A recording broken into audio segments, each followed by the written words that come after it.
Ponle. Vamos, Cholo, dale. Pero espera, ¿quién la presentación? Francisco tiene ahí ya el speech listo. Bueno, me ha costado mucho convencerlo a Víctor de que nos acompañe porque está muy ajetreado, muy atareado, pero hemos tenido conversaciones muy bonitas y ha decidido acompañarnos y darnos una visión. Él tiene un currículum sumamente amplio y sumamente prolífico, y como yo puse en un post, comenzó mucho antes que cualquiera de nosotros. Cuando todavía estábamos casi en el colegio, él ya estaba ganando con los Tripping Foster en el Parque Salazar, en el campeonato de Coca-Cola, y nosotros no sabíamos a dónde ir. Él ya era un profesional. Y desde ese momento hasta ahora se ha desempeñado como psicólogo, como músico, como productor, tiene su propio productor, etcétera, haciendo montones de trabajos, tanto a nivel nacional como a nivel internacional. Y es una suerte, es uno de los lujos que tenemos en la 37, ¿no? Así que bienvenido, Víctor. Estamos con las puertas abiertas para aprender un poco de esto en esta cuarentena que nos ha unido mucho y que nos permite enriquecernos con las experiencias de todos. Nosotros tenemos gente de la 37 y de otras promociones muy ilustres. Tenemos esa suerte y vamos adelante. Sí, agradezco y encantado de participar. Y este tema de los Tripping Fosters tiene mucho que ver con la promoción, porque yo empiezo a hacer música en una banda con la banda de la promoción, donde estaba, si no me acuerdo, Chino Vargas, estaba un pata Arizola, no sé si se acuerdan, un chato, que tocaba la guitarra. Él sí era un profesional, creo que la Pepa Alfajeme también, Tito Luna por ahí, y tocábamos en los Juegos Florales. Y es ahí, en los Juegos Florales, es ahí donde yo me vinculo con la institución anterior, donde estaba Jorge de la Puente, Mario Gómez, Rudy Salazar, y de ahí es donde hacemos Federico Cunio, Ucas, y es ahí donde hacemos los Tripping Foxers, que era una banda muy interesante porque en esa época ganar el concurso nos dio la posibilidad de comprar un equipo gigante de música, poniendo una cuota de 6.000 soles cada uno. Los padres pusieron una cuota de 6.000 soles y sacamos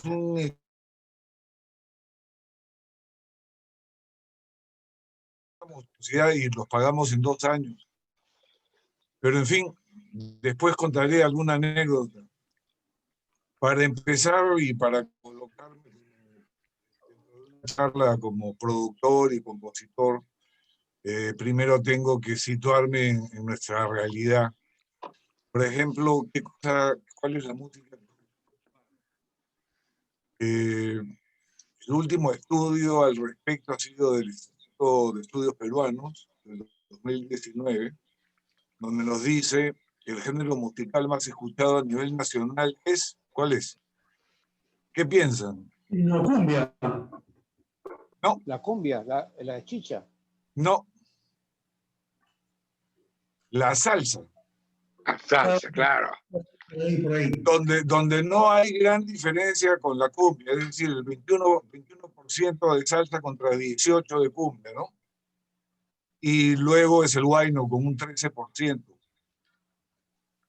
Y después hay una opción que va pues desde la música electrónica a la chica, que es otra cosa que no es el pop, el rock, en fin.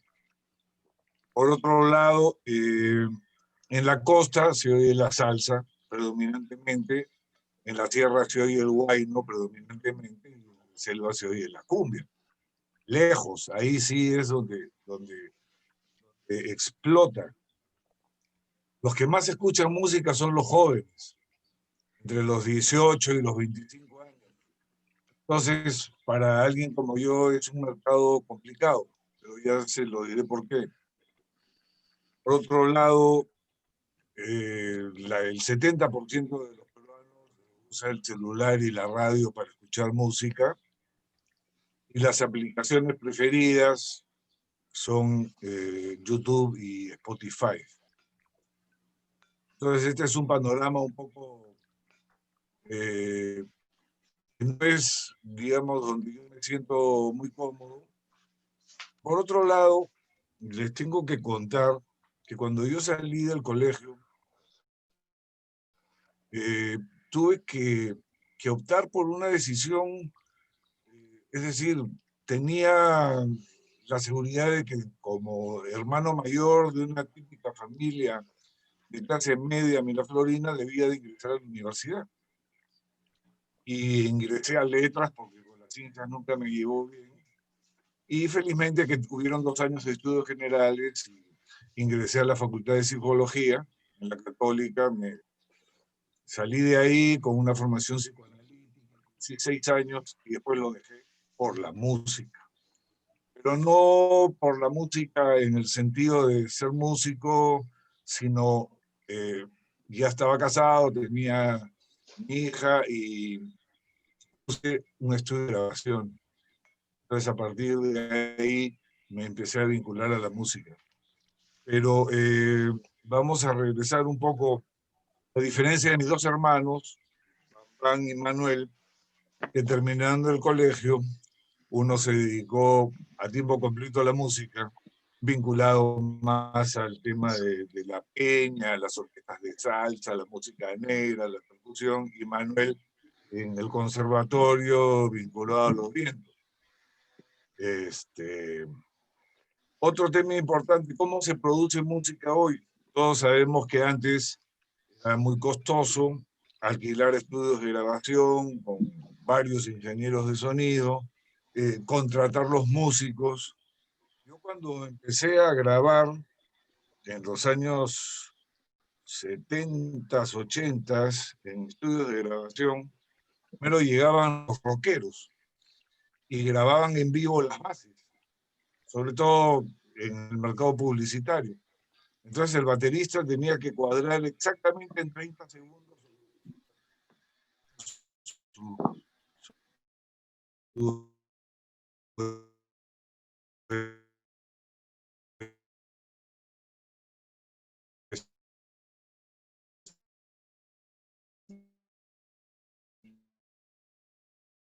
el bajista, la guitarra musical, venían unos viejos regañones que eran los violinistas de la sinfónica.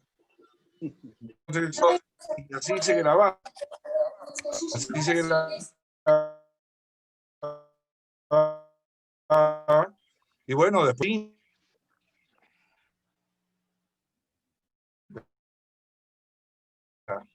de 1 pulgada, de media pulgada, se editaba cortando y pegando la cinta sobre un panel.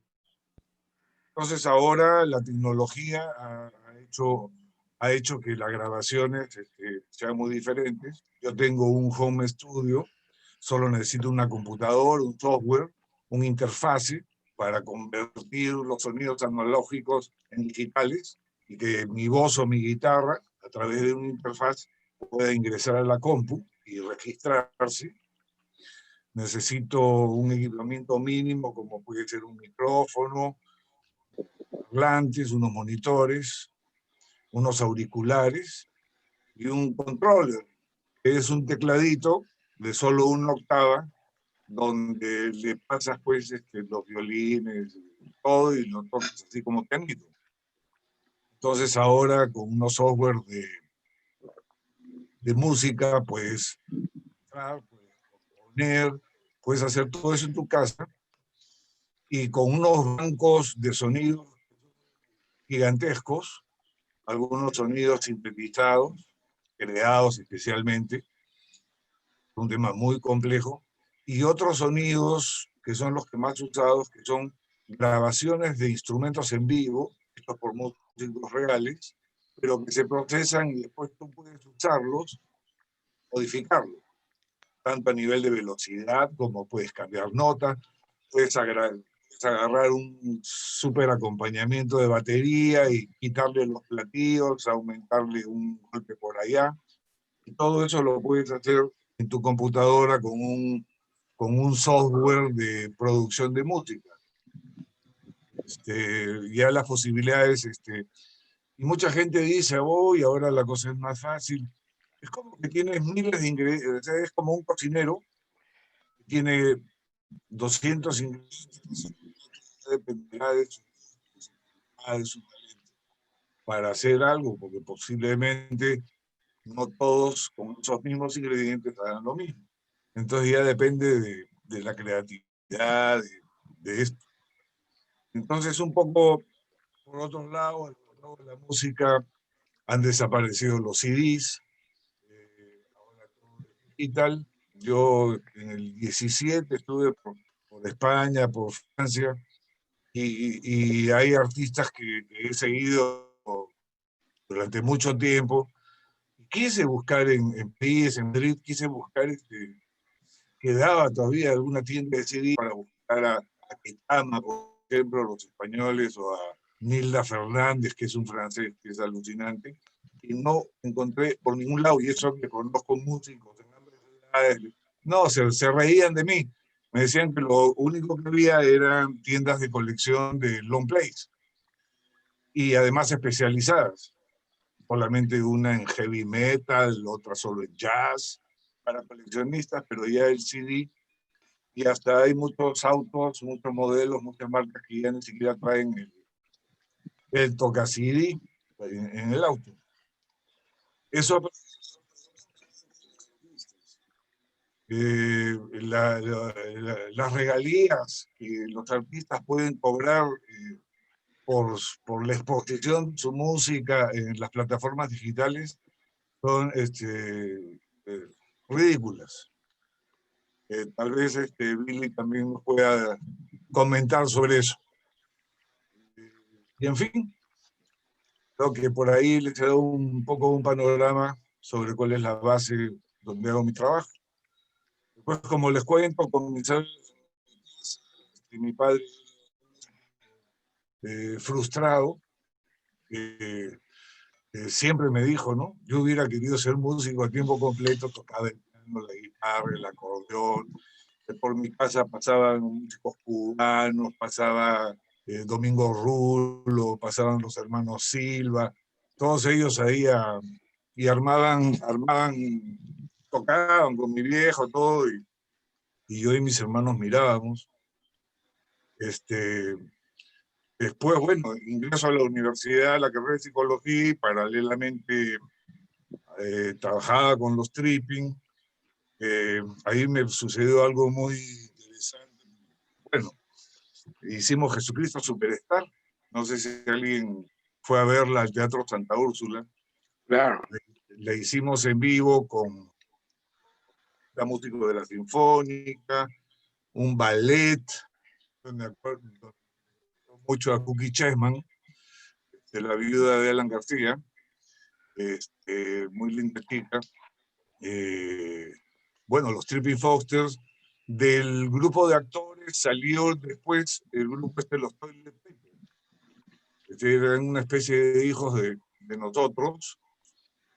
Y porque estuve en la producción de esa obra, dejé de asistir a la universidad. Yo ya estaba en la facultad de psicología y me jalaron en 4 cursos de 6, lo que hizo, y de los cuales 3 eran prerequisitos, y lo que hizo que demore un año más en salir de la universidad. Me retrasé mucho. Y si mi padre no hubiera conocido al rector, me votaban, porque con 4 cursos jalados salías de la universidad. Era el gran Antonio del Busto. Después viene Velasco, o por ahí viene Velasco, y la música en inglés en Lima desaparece. Nuestro mercado, que estaba vinculado a la colonia árabe, la colonia judía, el colegio Villa Madrid, el San Silvestre y todo eso, y hacíamos todas las fiestas de pre-prom, promoción. En esa época teníamos 18 años, 20, 22, y nos metíamos más o menos como $6,000 mensuales cada uno. Wow. Y nos sentíamos los reyes del mundo. Todo el día me compraban ropa, libros, comida por todos lados, y yo no sabía qué hacer. Viajábamos. Una vez fuimos a tocar a Pacasmayo, nos contrató el Pacasmayo Surf Club, que era el club de tabla de Pacasmayo, para tocar en la fiesta final después del Campeonato Nacional de Tabla.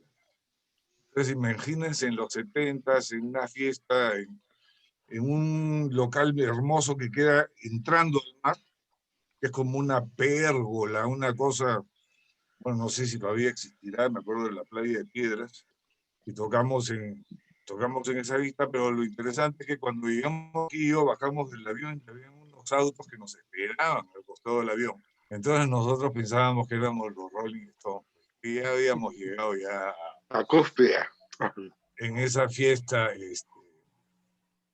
Recuerdo que le robaron una casaca de Antino que se acababa de comprar Federico Cuno, desapareció por ambiente de más.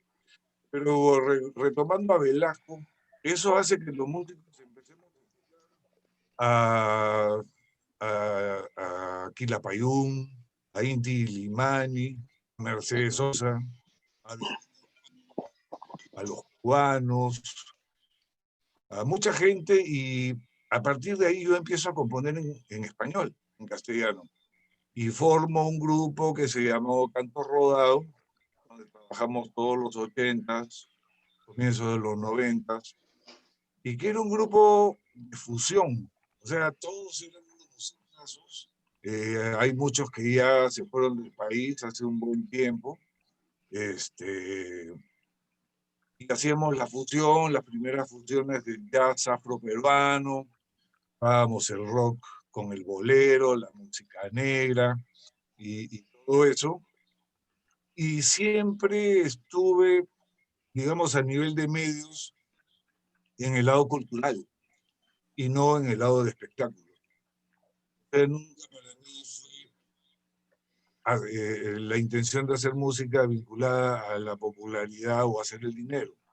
Porque por otro lado estuve 12 años al frente de 2 estudios de grabación, los cuales hice, no sé, puedo haber hecho 800 o tal vez 1000 pistas musicales, musicalizaciones, cosas para muchísimos productos, las principales agencias de publicidad. Entonces, eso era mi música comercial. Entonces, nunca me sentí obligado a hacer lo que vende, sino a hacer lo que me gustaba. En ese caso era la fusión. Después hice un disco con un grupo de Paradero, Rey. Tuvimos algunos éxitos en la radio. Un tema que sonó, que se llamaba Suave Loco Suave, lo compuse para una obra de Nicolás Yerovi. Ahí es donde hace su debut en la música.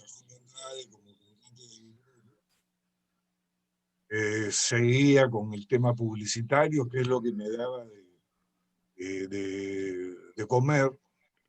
El departamento donde vivo lo compré, el 60% del departamento donde vivo, tuve la suerte de comprarlo al contado, lo compré con lo que me dio 22 campañas que hice para 22 políticos que se presentaron para tanto el Senado como diputados.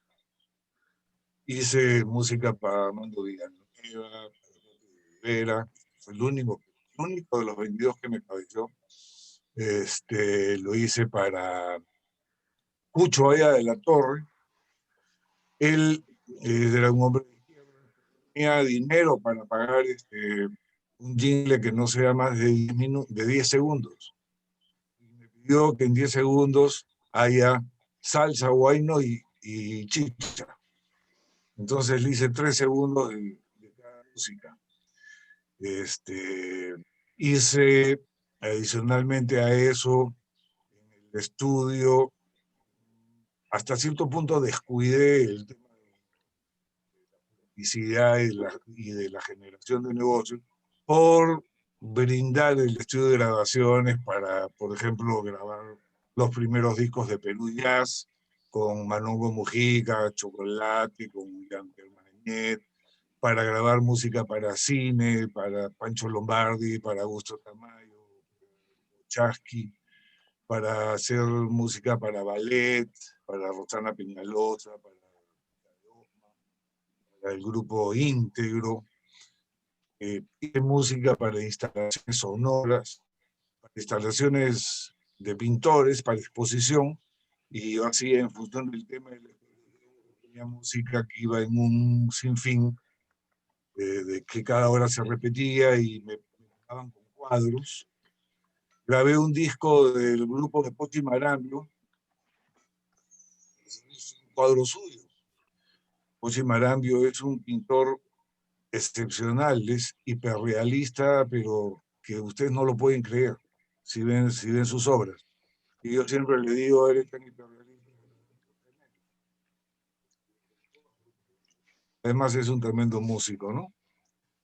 Bueno, después, cuando cumplí 50 años, dije, quiero hacer algo más que canciones, y dije, quiero hacer una ópera. Los personajes de Rosa de Lima. Investigué durante 2 años, viajé a Quibes, estuve con los curas, con historiadores. Ramón Mujica me ayudó mucho, tiene un libro hermoso que se llama Rosa Limensis, donde entendemos todo su proceso. Para mí fue la primera feminista, aceptó la autoridad ni de la iglesia, ni de la familia, ni de nadie, cuando en esa época las mujeres estaban condenadas a no leer. Ella ya leía a las filósofas, a las teólogas, a Catalina Siena, y en fin. Hice la ópera, Rosa de Lima, 14 funciones en el Teatro Municipal, 80 personas en actuación. Algo, por ejemplo, siempre he querido volver a poner, siempre me dicen, oye, ¿por qué no la pongo? Es un espectáculo redondo. Es cultura, es música, toda la ópera está compuesta en base a ritmos negros y criollos de la música. Es historia, es cultura, es entretenimiento, porque es un musical. Y siempre digo, ¿no? El que quiera producirla, que tiene 2 funciones: administrar desde contratos, partes legales, en fin, gastos, y conseguir el dinero. Te doy la lista de todas las mineras, las petroleras, esto, lo otro, ¿no? Porque por otro lado, también mi agencia de publicidad, por ejemplo, entre el 2010 y el 2014 estuve de director de comunicaciones de Coinversión, y me he vinculado mucho con sociedades de minería, entonces, pero yo no estoy para ir a pedir, doy todo lo que genere por el resto de nuestra vida hasta que nos muramos. Y la ponemos todos los meses de agosto. Me llamaron, cuando la puse, me llamaron de Buenos Aires, de Santiago de Chile, de Milán, pero yo ya no tenía ni las ganas ni la fuerza. Y hasta ahora no encuentro a nadie. Todos me dicen, no, si quieres que sea productor, me tienes que dar plata para moverme. Ándate a la mierda. Ya. Después de Rosa de Lima, seguí haciendo música, siempre componiendo música para novelas, de Buena Raza y varias otras. Después empecé ya a hacer discos como autor y compositor. Después de la tragedia que tuve en relación a mi hija, la vida me cambió y dije, ¿ya para qué quieres pensar toda esa parte tuya? Dedícate más a lo que te gusta, sé un poco más feliz, y empecé a producir mis discos. Hice primero Herencia, que es un disco de fusión de música peruana con jazz y con bossa. Hice después Agazapado. El último disco que hice fue Aire, donde quise promocionarme como compositor. Entonces hice una balada que la cantó Rosana Valdivieso, un festejo que lo cantó Tío Ayumbrosio, un landó que lo cantó Jorge Pardo, una salsa con Julio Andrade, un bolero con Bárbara Romero, y así con otros artistas más. Y después empecé a hacer lo que se llaman los singles, es decir, canciones que todas las pueden ver en canciones con videos, que los pueden ver en mi canal de YouTube. Y últimamente, con este tema del confinamiento y la pandemia, hice Y Volver, tema que me costó mucho hacer el producto final, porque al comienzo yo decía tomarnos una cerveza. No, pues, está mal, no lo puedes decir. O hablar de los que se fueron o no, hablar de los muertos o no. Y además que cantar o exigir también, ¿no? O sea, la canción dice un país diferente, donde Se colgó. Es Será pequeño. freeze the voice. no escucho bien. Sí. ¿Aló? ¿Se han congelado todos? No, acá está. Frozen. Parece ser tu audio, Víctor. Continúa. Tu audio solo, por eso. Ah. El teléfono.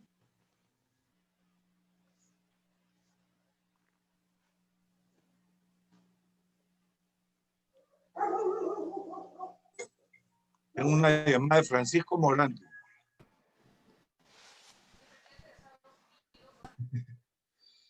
Bueno, y después hice como les digo, o sea, redondear la letra y volver, me costó trabajo porque fue el momento en que pensé que sí, ya podía lanzar el tema y decir lo que quería decir, entender la idea más allá de la ambición, escuchando a la razón y al corazón, respetar a la naturaleza, y en fin, porque me parece que todo eso está vinculado a lo que estamos viviendo.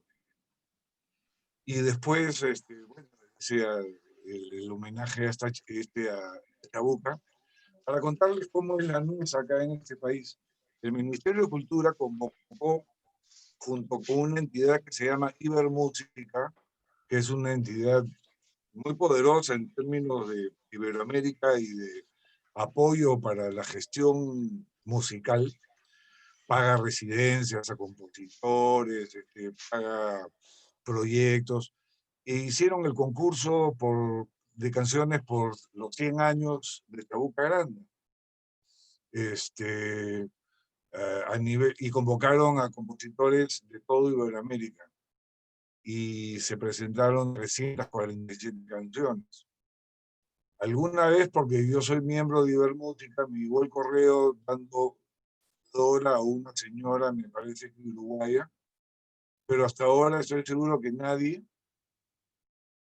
conoce el resultado final. Es decir, el Ministerio de Cultura convocó a un concurso, 347 compositores presentaron sus canciones, ya dieron un resultado hace más o menos 2 meses más, y hasta ahora nadie sabe nada. Esta canción, Chabuca Granda del Mundo, fue presentada a ese concurso. Cuando terminó y no ganó la canción, recién la pude lanzar. Me da la impresión de que el jurado, que no sé quién fue, tal vez ni siquiera la escuchó. Y bueno, ¿cómo la pandemia nos ha afectado? Yo no soy un músico en vivo. De vez en cuando sí he hecho presentaciones en Cocodrilo Verde, en Jazzón, por aquí por allá, pero tengo muchísimos amigos que realmente tenían trabajo todos los fines de semana, tenían trabajo en eventos particulares, en locales públicos, en hoteles, y se han quedado sin nada. Y al no haber trabajo, al no haber difusión, no hay regalías. Entonces los compositores lo hemos visto seriamente afectados también en el tema de las regalías.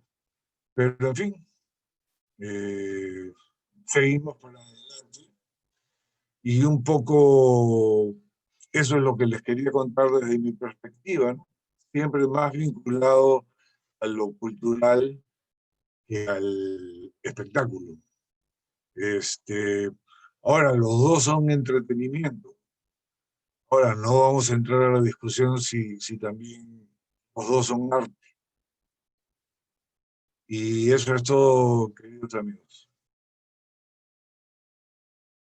No te escucho, están con los micros apagados. Ahora sí. Víctor, realmente muchas gracias. Como me dijo una vez un amigo, tu vida es una novela, ¿no? Has vivido de todo, ¿no? Debe ser muy satisfactorio. Al final de todas las charlas vamos a soltar las preguntas. Vamos a escucharlo a Billy, ¿no? Que Billy se va a presentar. Billy es abogado, es experto en derechos de autor, es catedrático, ha sido catedrático de la Católica, de la San Martín de Porres, autor de libros al respecto, derechos de autor y derechos conexos en los países de acuerdo a Cartagena, etcétera, etcétera. Realmente sabe de lo que va a hablar. Es un lujo también tenerlo aquí y va a enlazar lo que nos ha explicado Víctor con lo que nosotros tenemos en nuestros receptores, ¿no? Spotify, YouTube, la radio, los CDs que compramos, etcétera. ¿Cómo es que llega todo eso? Y cómo es que nosotros indirectamente, de qué manera nosotros le pagamos al autor o al productor algo, porque nosotros no nos damos cuenta, escuchamos música y nunca le sentimos que estamos dando dinero a un cantante. Pero ¿cómo es que le llega el dinero a ese cantante? Porque por eso estamos todos, porque todos trabajamos por dinero, en la mayoría de las veces, ¿no? Que nosotros encontremos que nuestra actividad nos divierte y nos entretenga es otra cosa, pero necesitamos el dinero. Billy, ¿cómo se hace? Bueno, gracias Francisco. Un abrazo grande a todos los compañeros, a los amigos de toda la vida del Champañá. En realidad, para mí es un privilegio, una alegría poder estar con ustedes. Yo soy abogado, efectivamente, soy abogado formado en la Católica, graduado en la Católica. Me formé como abogado especialista en civil y comercial, como la mayoría, pero prontamente comencé a practicar en una empresa discográfica, en Virrey Industrias Musicales. O sea, los abogados, cuando estamos en la fase del aprendizaje, tenemos que hacer prácticas, ¿no? Entonces, el abogado con el que yo trabajaba me derivó al área de crédito y cobranza del Virrey Industrias Musicales. El Virrey Industrias Musicales era una empresa disquera. Creo probablemente la empresa disquera más importante en ese momento. Tenía los sellos más importantes internacionales. Y claro, había otras empresas como Sonoradio, FTA, empresas que Víctor conoce perfectamente o ha escuchado de ellas, obviamente. Y entonces me fui introduciendo en el mundo de la música, sin ser músico, lógicamente, ¿no? Pero viendo el tema musical desde el ángulo jurídico, ¿no? Primero, básicamente, haciendo cobranzas. Yo hacía cobranzas en todo el territorio, me iba a cobrar pues, a aquellas tiendas de discos que había en toda la República, en el norte, en el sur, en el este, en el oriente. Entonces, la tienda de discos que no le pagaba a la disquera, pues se la pasaban al abogado y el practicante que iba hacia juicios y embargado. Todavía no tenía ningún contacto con lo que era la música en sí mismo, pero prontamente me conecté con el tema, me di cuenta que existía un sistema de protección de la propiedad intelectual, de los bienes culturales, de las obras literarias y artísticas. Eso no me lo enseñaron en la universidad, porque no se enseñaba. El único curso de propiedad intelectual que en la universidad enseñaba era el curso de patentes, ¿no? Y marcas. El lector no existía, pero tuve la fortuna ya de que la empresa discográfica, el Virrey, que, para que veía cobranzas, me dijo, tenemos que formar un abogado en Perú que vea propiedad intelectual porque no existe. Entonces me mandaron a un stage a Brasil, conocí a un abogado espectacular de la industria fonográfica y me introdujo en el tema y me hizo ver que había un sistema internacional de protección. Un sistema internacional de protección que está estructurado sobre la base de tratados internacionales que el Perú ha adherido, que ha ratificado y que se ha comprometido a cumplir, que protegen a los derechos de autor y los llamados derechos conexos, que son de los artistas y los productores fonográficos. Bueno, es un poquito como introducción, ¿no? Pero para entrar en el tema de la música pues es lo que se denomina el arte de las musas, ¿no? El arte de las musas. Y para Telles Videras nunca ha estado nuestra civilización en un contacto tan permanente con la música y nunca como en los últimos 70 años la presencia del sonido organizado ha sido una compañía tan incesante como lo es para los pobladores del siglo XX. La música es pues el arte más poderosamente masivo de nuestro tiempo y su invasión diaria es una auténtica característica distintiva de la cultura urbana. Esto define un poco lo que es la música hoy, nosotros sabemos, sin ser músicos, lo puedo decir, eso lo aprendimos en el colegio, la música es el arte de organizar los sonidos y los silencios, respetando la melodía, la armonía y el ritmo, ¿no? La música es un producto cultural también, que suscita una experiencia estética, auditiva, sensorial, emocional. ¿Quiénes de nosotros no escuchamos una música y de repente nos remontamos en el tiempo para atrás y nos acordamos de la primera enamorada? Porque la música tiene eso, ¿no? La música no solamente sirve para entretenernos, sino también para evocar momentos gratos y momentos lindos. La verdad que yo tenía una exposición, mi querido Francisco, con PowerPoint, no sé si podríamos ponerla, ya me estaba yendo yo de largo. ¿Se puede? Si me dan pase para las láminas, yo lo puedo hacer.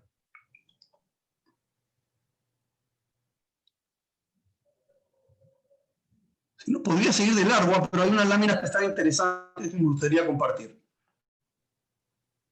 No te escucho, Francisco. Está sin audio. Ya, pero ¿cómo hago para poder entrar al... Tendrías que habilitarme para poder ir a mirar acá.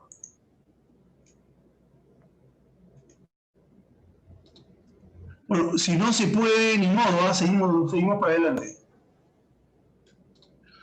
Bueno, ok, hablemos un poquito de los orígenes de la música, ¿no? O sea, el ser humano en realidad, además de su voz, empleó siempre desde los primeros tiempos instrumentos rudimentarios que generó, que creó o elaboró a partir de huesos, plantas, a partir de pieles de animales, para hacer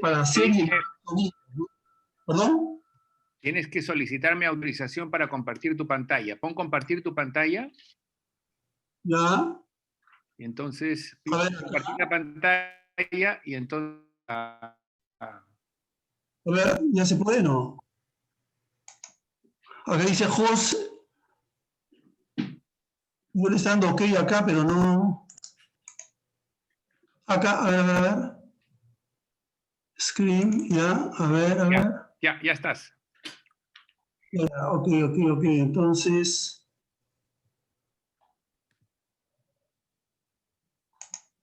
A ver, escritorio.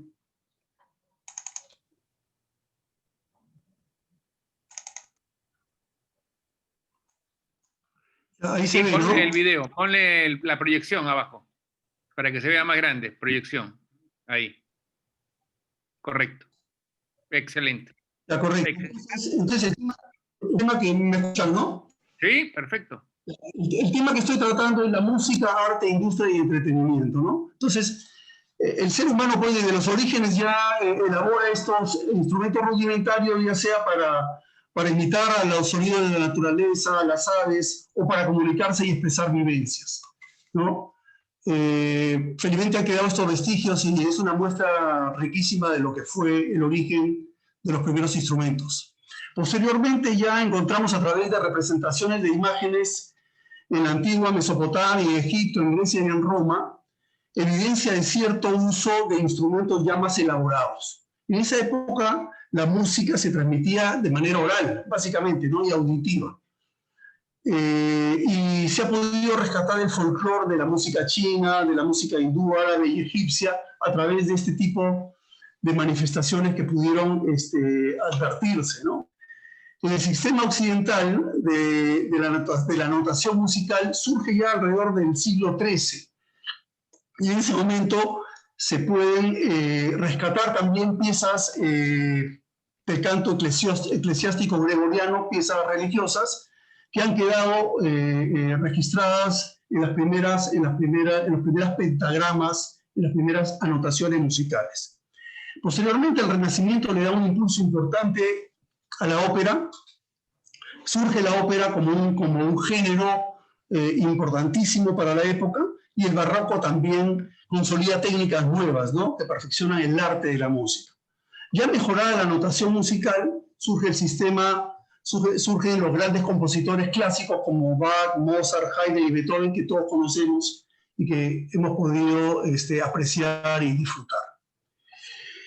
Es recién en el siglo XVIII, en las primeras épocas del siglo XVIII, la música solamente podía disfrutarse en vivo y en las salas de música. O sea, la gente tenía que acudir a salas de audición musical para poder disfrutar de la música de los grandes intérpretes y de los grandes músicos. Recién a partir de 1870, con el invento de Edison, del fonógrafo, surge la posibilidad de registrar los sonidos, de atrapar esos sonidos en el tiempo y en el espacio, y surge la primera grabación sonora. Y esa primera grabación sonora es la de nada menos que de Enrico Caruso, ¿no? Y el problema que tenía el fonógrafo es que no permitía la reproducción de ejemplares, o sea, simplemente se fijaba el sonido, lo podías reproducir, pero no podías difundir ejemplares. Con el avance de la tecnología, con el avance del tiempo, en realidad el aparato que logra una universalización de la música es el gramófono, ¿no? Que permite duplicar los rodillos que posteriormente pues, dieron lugar a los formatos de discos de carbón, los primeros discos de 78 revoluciones, los LP, los 45, posteriormente los cassettes, los cartuchos y los CDs, ¿no? Todos estos formatos musicales tuvieron la virtud de que pudiéramos disfrutar de las interpretaciones y ejecuciones de los grandes músicos de todas las épocas. Hoy podemos escuchar, y dicen que cada día canta mejor Gardel, ¿no? Gardel canta cada día mejor. ¿Por qué? Porque todavía subsisten los discos de Gardel y podemos disfrutar de esos tangos maravillosos, como podríamos disfrutar, por ejemplo, de las canciones que interpreta Chabuca Granda, porque las grabaciones discográficas así lo han permitido. ¿Quiénes intervienen en el tema musical? O sea, probablemente esto está muy estructurado y es bastante básico, pero es importante conocerlo. El autor o compositor es el que crea la obra musical. Así como Víctor es un compositor del tema de Chabuca Grande del mundo, el autor o compositor crea la obra musical. El autor normalmente crea la letra y el compositor la música. ¿En qué momento surgen derechos sobre la obra musical? Es a partir del mismo momento en que la obra es creada y fijada sobre una base material. Esa base material puede ser un pentagrama o puede ser una grabación, un máster, ¿no? A partir de ese minuto que la obra queda fijada, la obra queda automáticamente protegida en todo el mundo, porque el sistema de propiedad intelectual, el sistema de copyright, de derecho de autor, establece que la protección se da sin ningún tipo de formalidades. Es decir, no necesitamos registrar nada en el Indecopi, no necesitamos registrar nada en un notario, ¿no? La obra está protegida automáticamente. El problema ya es otro, el problema es un tema de probanza, ¿no? O sea, nosotros sabemos mucho y conocemos grandes casos de plagio, ¿no? Un compositor que ha copiado a otro y que ha presentado como propia una pieza musical ajena, ¿no? La obra primigenia está protegida. El problema es que va a tener que probar que efectivamente tú eres el autor original. Y el autor puede reivindicar su obra en cualquier momento, ¿no? Sin ningún tipo de límite. Después, el otro actor, por decirlo de alguna manera, en el tema musical es el artista, intérprete, ejecutante. El artista lo que hace es interpreta la obra del autor. O sea, el artista lo que hace es darle su impronta personal a través de su interpretación o ejecución a la obra creada por el autor. Y de esa manera llegar al gran público, ¿no? Normalmente nosotros como público conocemos más a los artistas, a los intérpretes, que a los autores. A veces simplemente el autor pasa desconocido, desafortunadamente, y quien luce, y quien brilla, y quien tiene mayor visibilidad es el artista. Eso no solamente pasa hoy día, ha pasado desde siempre, ¿no? Los juglares y los cantantes de las épocas del medioevo eran justamente los que podían lucir en esas oportunidades. También otro elemento importantísimo es el productor fonográfico. Estas tres calidades las tiene Víctor. Víctor es autor, es compositor, es intérprete de sus propias canciones y además es un productor fonográfico. El productor fonográfico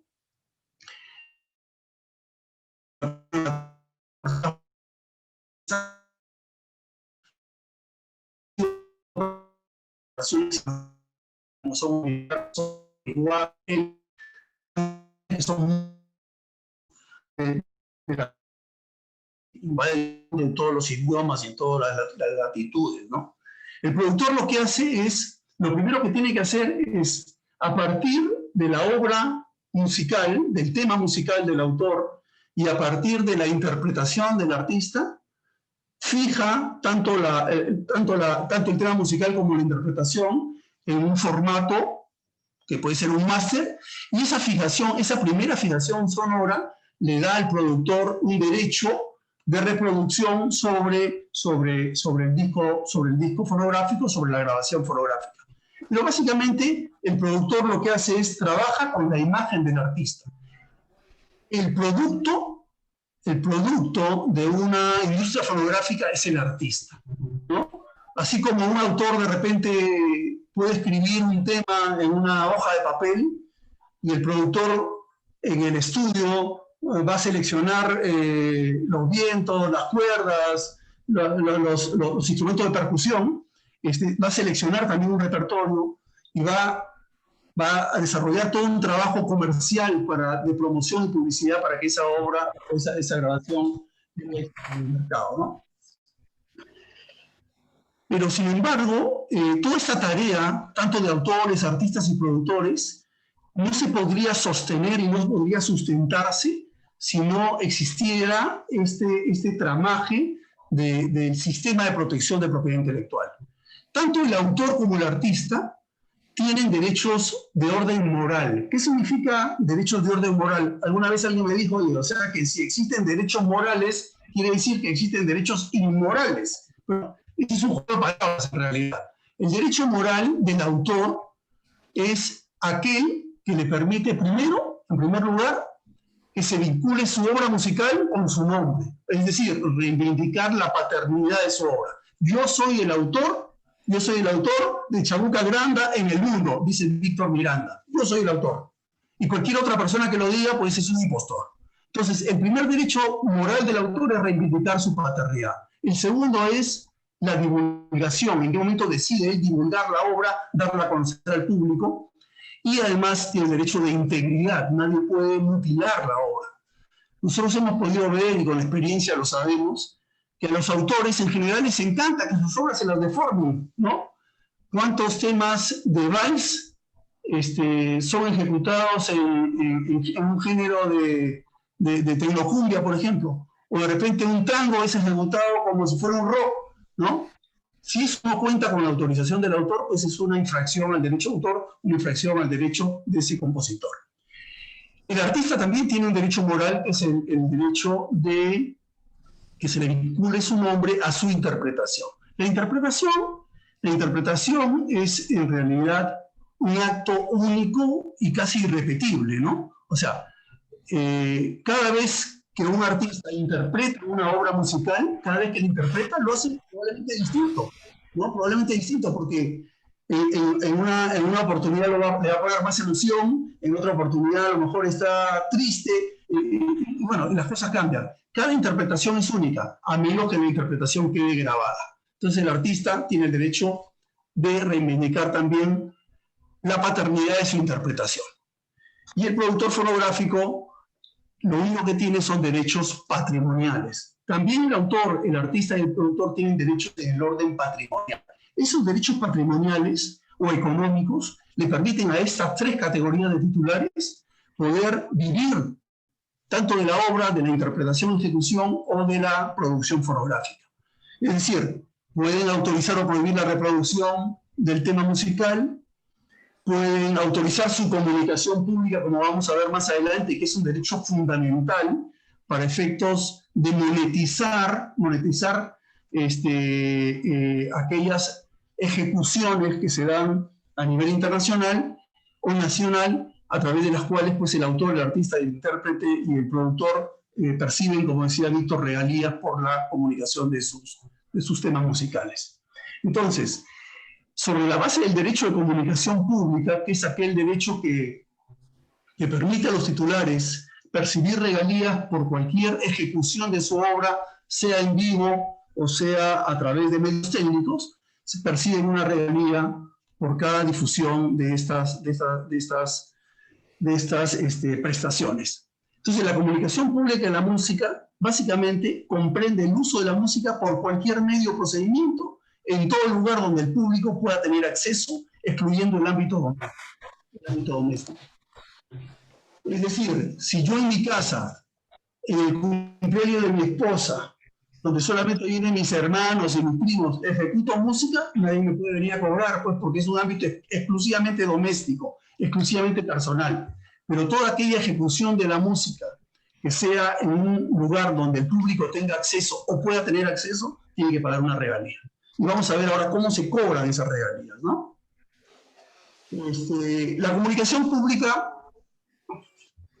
es en vivo, a través de los conciertos. El artista se presenta en un escenario, canta su repertorio o canta el repertorio de un tercero, cobra por esa presentación, no cobra por esa presentación, y bueno, es del agrado del público, todos contentos y acabó el espectáculo, ¿no? Se acabó el espectáculo. Pero ¿qué pasa cuando la comunicación pública se da a través de medios grabados, utilizando este fonograma y estas grabaciones que he venido explicando? Los medios tecnológicos, el Internet, los smartphones, los satélites, las antenas de recepción de las ondas satelitales, todos esos elementos transmiten y contienen y llevan contenidos protegidos por los derechos de autor, básicamente la música. Y la música es difundida por la radiodifusión, radio, televisión, cable, por internet, ¿no? Y la música no es gratis, pues, ¿no? La música, una vez me llamó un abogado de Pepsi, un amigo, y me dijo, oye, Billy, me dijo, pucha, estoy haciendo un festival acá y ha venido una sociedad de autores, la verdad, y me quiere cobrar por la música. Es decir, me quiere cobrar por el aire que respiro. Oye, un momentito, la música, detrás de la música hay un autor, hay un artista, hay un productor, hay inversión de tiempo, hay inversión de talento, hay esfuerzo, ¿no? Hay arte, y eso tiene que ser retribuido, ¿no? El artista es un profesional que tiene y merece vivir de su arte, ¿no? Entonces, el sistema de protección del derecho a autor lo permite, y la comunicación pública de música grabada, como vamos a ver más adelante, domina hoy en día el mundo, ¿no? Pero sin embargo, tanto los autores, los artistas y los productores no pueden individualmente perseguir ni controlar la utilización o explotación de su música en cada lugar donde está siendo ejecutada, ¿no? O sea, para Víctor sería imposible tener que ir a una peña, tener que ir a un restaurante, tener que ir a una discoteca. Ya no digo solamente en Lima, en el Perú, y ya no digo el Perú, el mundo entero, es imposible. La única manera a través de la cual los titulares de derechos musicales, que son los artistas, autores y productores, pueden controlar la gestión de sus derechos, es a través de un sistema de gestión colectiva. El sistema de gestión colectiva es un invento que nace en Francia, ¿no? Que nace en Francia y que permitió obviamente la gestión de los derechos, la cobranza de los derechos a través de sociedades u organizaciones profesionales. ¿Cómo opera esto? El titular del derecho lo que hace es, le otorga un mandato a la sociedad de gestión colectiva, que es un ente técnico profesional que conoce de estos temas, para que la sociedad en su nombre y representación pueda cobrar los derechos donde la música sea ejecutada, ¿no? ¿Y dónde se ejecuta la música? O sea, la música se usa normalmente en la radiodifusión, radio, televisión y cable, en los bailes, en los espectáculos, en los establecimientos abiertos al público, que pueden ser restaurantes, hoteles, discotecas, bares, cualquier lugar donde la música se ejecute. Y como dicen los españoles, ¿no? La música, lo único que no paga la música, lo único que no debe pagar derechos musicales es el canto y el gallo. Todo lo demás tiene que pagar derechos musicales, ¿no? Y este es un tema que la verdad yo diría que es bastante controvertido porque los utilizadores de la música no lo entienden o no lo quieren entender y resulta siempre para ellos dificultoso tener que pagar los derechos aun cuando son derechos legítimos y corresponde su pago, ¿no? Entonces, pero gracias a la ejecución de la música grabada en todos estos lugares, el artista, el autor y el productor pueden percibir una regalía mensualmente, ¿no? Pueden percibir una regalía que, sumado a los ingresos que pueda tener por sus presentaciones en vivo u otro tipo de utilizaciones, pues le van generando un ingreso importante. En el tema de la música, que tenemos que tener algo presente que es básico.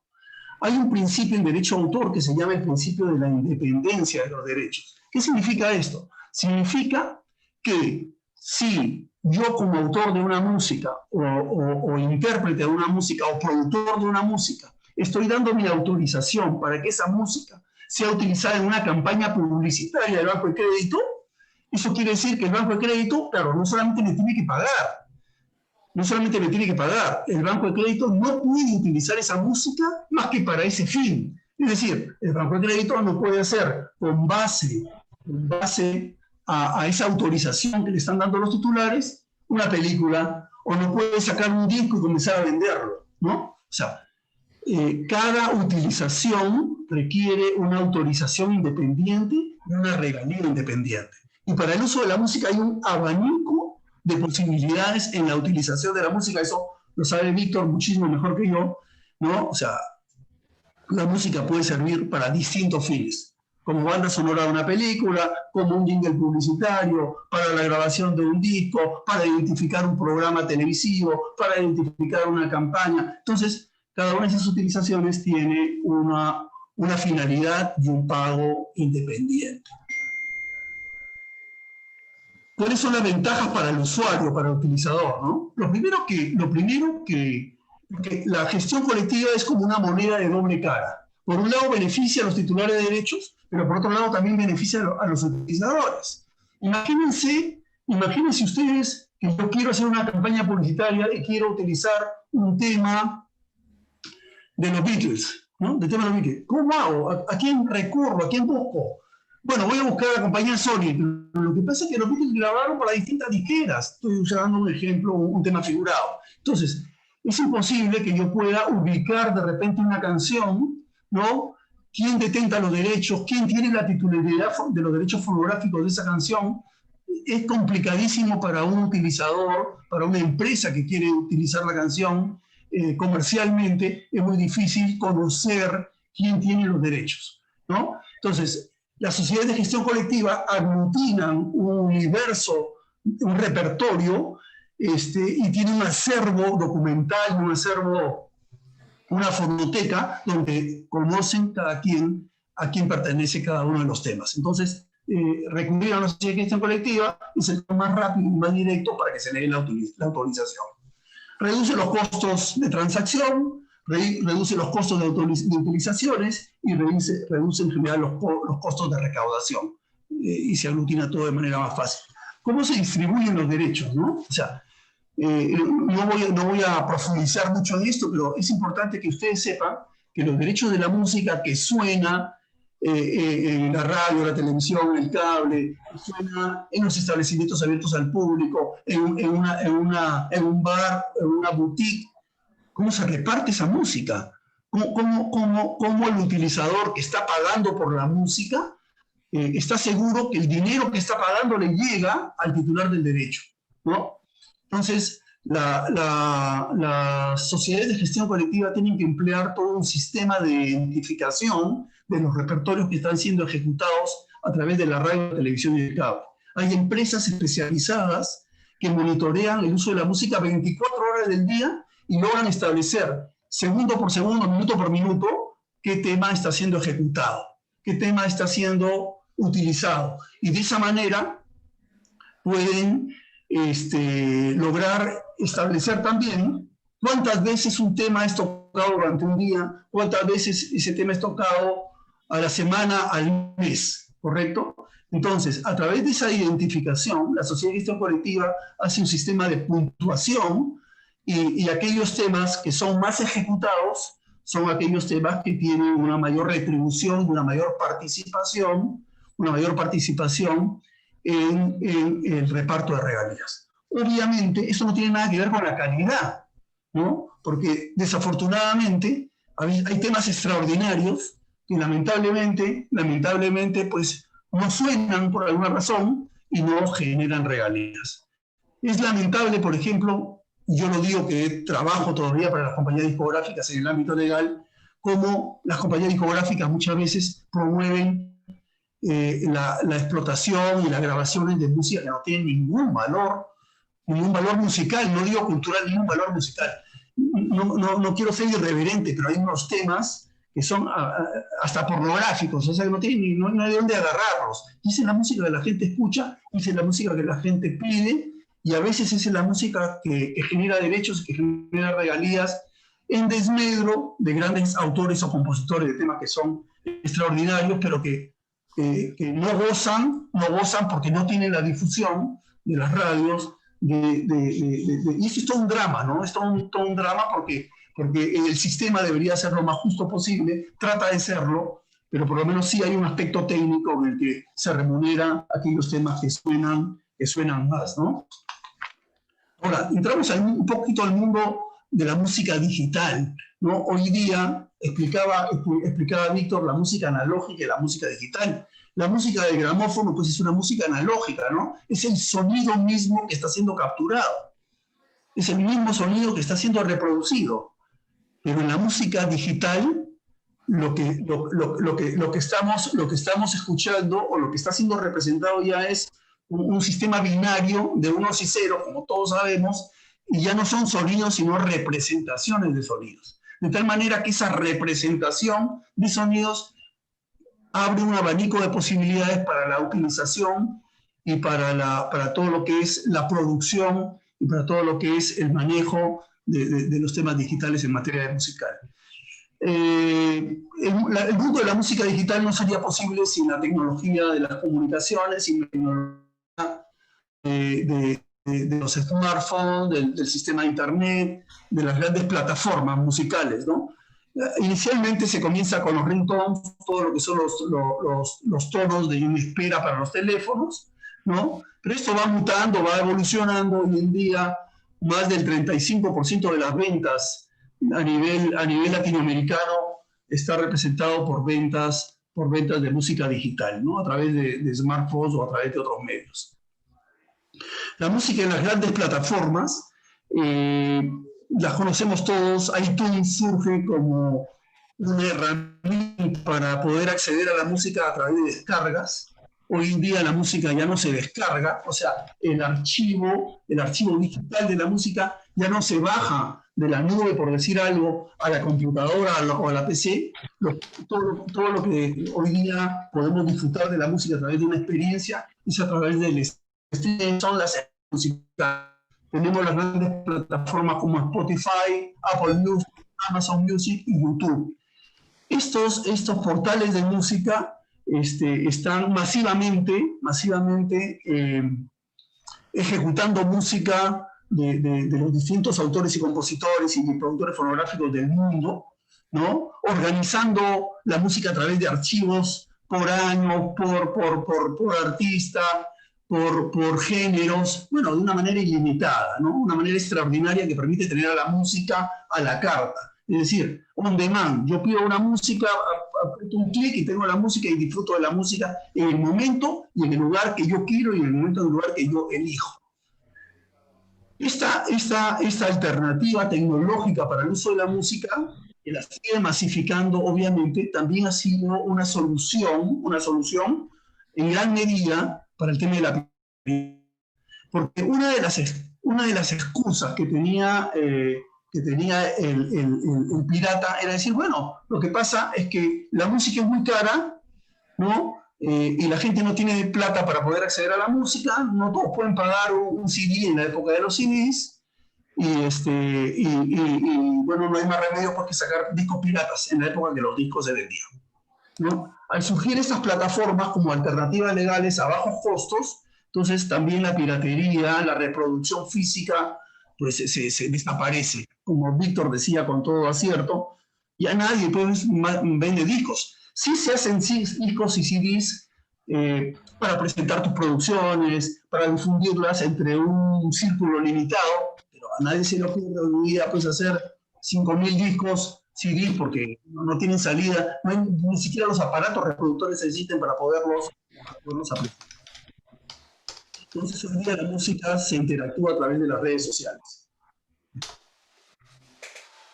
Según un informe de la IFPI del año 2019, en el año 2018 creció por cuarto año consecutivo la industria de la música, aumentando a 9,7 millones, 9,7% de crecimiento en el 2018 y un ingreso total de 19.000 millones de dólares a nivel mundial. O sea, son cifras muy grandes, muy grandes.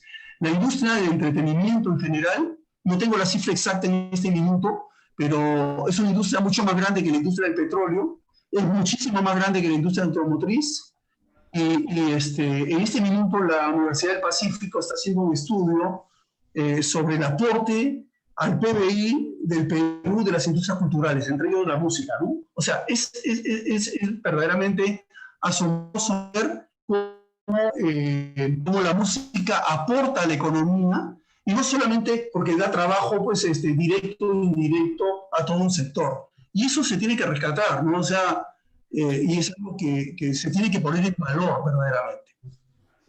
En cifras de crecimiento para la industria, en el año 2018, efectivamente los ingresos globales crecieron 9,7%, los ingresos por transmisión representaron el 46% del total mundial, y el crecimiento de los ingresos por streaming, ¿no? O sea, todo lo que se escucha de música, solamente escucha, más del 32,9%. Los ingresos físicos, menos 10,1%, es decir, ya las ventas físicas prácticamente están destinadas a desaparecer. Ingresos por descarga sí han bajado menos el 21,2%. Factores que benefician un mercado digital, ¿no? Un mercado regulatorio favorable, condiciones generales de licenciamiento, un régimen impositivo estimulante del comercio electrónico. Eso es todo un tema, ¿no? Porque, como sabemos los que estamos en el mundo de la música, un disco, o sea, ¿cuál es la nacionalidad de un disco? ¿No? ¿Cuál es la nacionalidad de una grabación? De repente el teclado se grabó en Buenos Aires, de repente la percusión se grabó en Colombia, de repente los vientos se grabaron en el Perú y las voces en otro lado. Quiero decir entonces que tiene que haber un régimen legal, ¿no? que afecte de manera acertada y correcta todo lo que es el tema de la música. Por ejemplo, entre otros aspectos también debería haber un desgravamen en el IGB para todo lo que es la industria de la música en general, ¿no? Y tiene que haber un régimen de responsabilidad legal y una infraestructura de telecomunicaciones adecuada. O sea, la banda ancha que tenemos, pues, de ancha tiene solamente el nombre, ¿no? Entonces, mientras las empresas de telecomunicaciones no inviertan en bandas anchas que permitan un tráfico de archivos de música, pues esto siempre vamos a tener alguna limitación. Aquí hay un tema que es importante conocer, que es el tema de la brecha digital. Un poquito lo que decía Víctor también en algún momento, ¿no?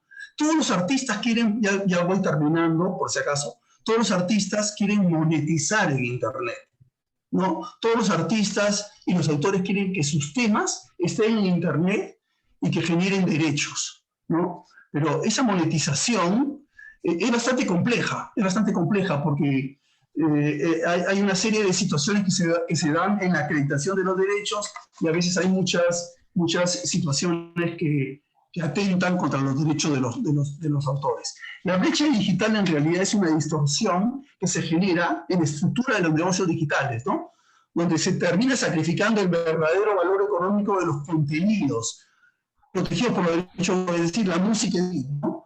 Por el costo de operación de las plataformas. O sea, en realidad, toda la música que suena en las plataformas digitales, y lo dijo Víctor también cuando nos habló, los ingresos de los artistas y de los autores son ridículos porque los grandes ingresos se los llevan las plataformas como YouTube, como Google, ¿no? Facebook, se llevan, el grueso del dinero se lo llevan. Muchas veces he escuchado decir, oye, la compañía discográfica se lleva la plata.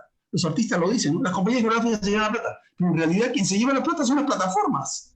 Son las plataformas, ¿no? Entonces hay un tema ahí en el que hay que trabajar, en el que se tiene que trabajar, ¿no? Justamente para poder lograr una mayor equidad en la distribución de estos derechos. Es un tema de materia pendiente, donde los sectores, a través de mejores normas, a través de reclamar derechos con mayor precisión, pues pueden lograr algún tipo de mejora. Yo la verdad que no quiero agotarlos, quería terminar con una reflexión que hizo este abogado brasilero que se hizo muy amigo mío, que ya no está, que ya no nos acompaña, porque partió, ya está dando una serenata musical en otro lado. Él me preparó un texto para una conferencia que yo di hace mucho tiempo y tuvo la gentileza de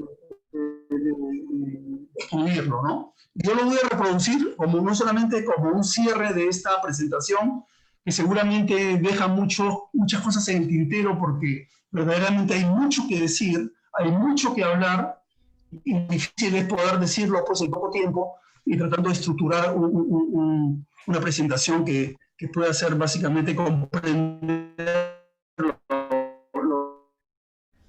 básico en estos temas. Mundo sin la música de Beethoven, sin el teatro de Shakespeare, sin las esculturas de Miguel Ángel, sin los pensamientos de Kant o sin el Don Quijote de Cervantes. Sería un universo frío, inhóspito, reducido a sensaciones materiales, desprovisto de sensibilidad e imaginación.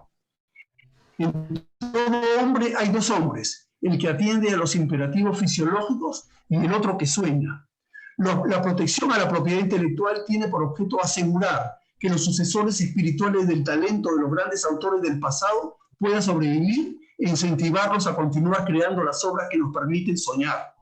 Es gracias a la literatura, las artes y las ciencias que la sociedad progresa y que el homo asume el carácter de sapiens, transformándose de mero animal racional en un ser sensible a la belleza y el conocimiento. Todo el mundo contemporáneo se debe a los creadores intelectuales merecedores de la protección de tan precioso y valorable para la humanidad. Bueno, amigos, eso es lo que les puedo decir y estoy a disposición para cualquier pregunta. Muchas gracias.